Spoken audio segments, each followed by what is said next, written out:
Cheech here with Fly Fish Food, and we have skill builder number 6 for you. We're going to go over 3 really cool skills like we do every single week. Number 1, we're going to go over bobbin threader. This is the coolest and easiest bobbin threader I've ever used. I wanted to show that to you. How to make a 3D eye, and finally, the best way, in my opinion, how to make a hackle stacker. Check them out. That's a big brown roll. Okay, I found the tool to thread a bobbin the fastest. This is the Stonfo bobbin threader in the thin flavor. There's a thin and a thick. This is the thinner of the two, but I'm just going to poke that through. I'm going to grab my thread with the little hook and pull it right back out. It's like coated with some type of slick agent, but man, this is the easiest way to thread your bobbins on the bench. Alright, this is a very cool and simple skill builder. You can do this with almost any type of eye. Keep in mind that lure making places have eyes, but we have a ton of different colors of these just adhesive stick-on eyes.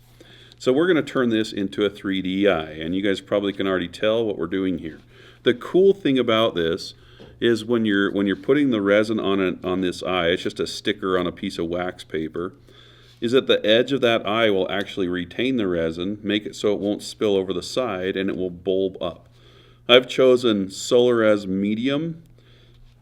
As you can see, Brigham's been rolling it in feathers and stuff. I would never mess up my gear like that, but I'm just going to show you how to do it. Take some of this resin, and this is the medium viscosity. I think you can do it with thin too, but the medium for sure is not going to spill over.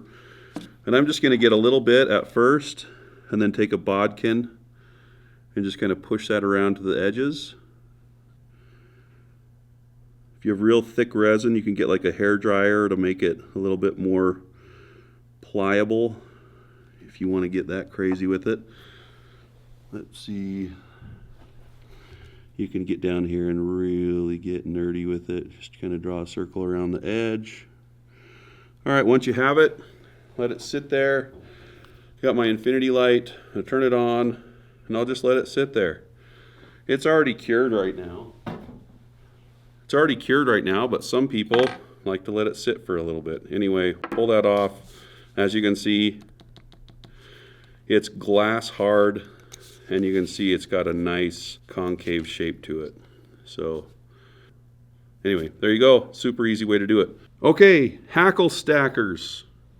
This one's not a super easy one, and usually this technique we start showing when someone comes in, they want to buy like a big apparatus to put on their vise to tie parachutes and hackle stackers. So there's a really easy way to do it. Well, it's simpler in my opinion. Some people will use their thread, some people use monofilament. I like to use Spanflex. Okay, so Spanflex is pretty simple. I'm just going to tie in one side, loop it around. You could save time and time in both at the same time. You're going to make a loop about that big, okay? We'll just mash that down. And it's important that these are tied in really tightly because we're going to be pulling on that thing. So the next step is you take a feather that you like. Here we farmed out a Cree hackle from Spencer's desk from his personal collection. So solid work, buddy. And I'm just going to tie that on right at the base of where these pieces of Spanflex come out.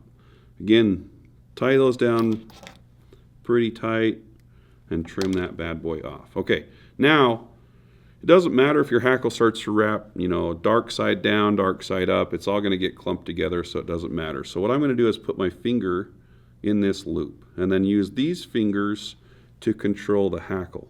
Okay, so I'll just start making some turns going up this loop, okay?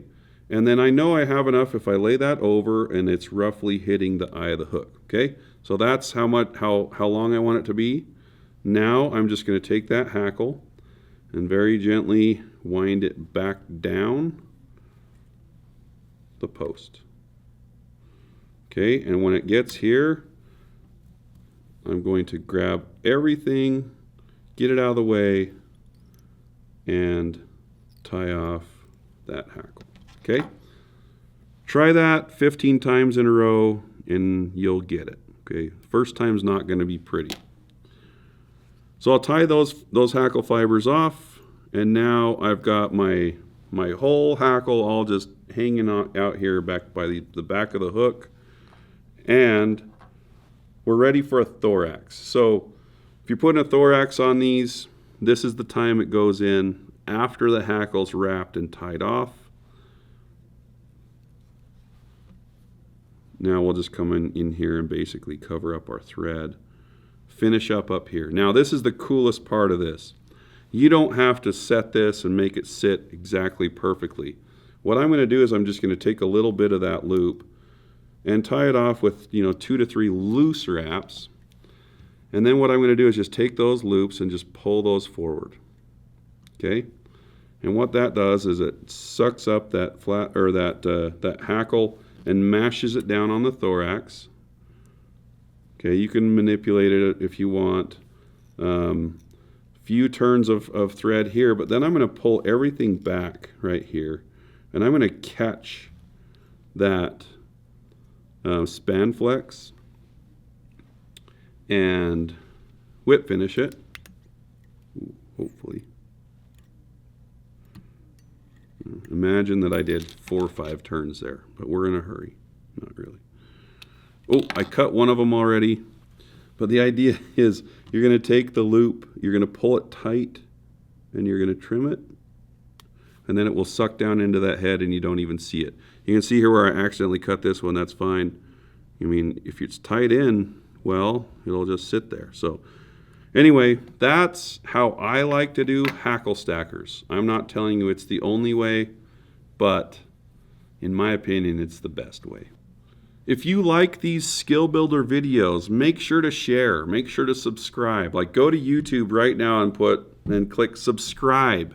We like the fact that we don't have to watch the whole fly. We just like the skills. Anyway, share it with your friends. We appreciate all your comments. We've been using those to create a giant list of all the skill builders we're going to do in the future. So check them out every week.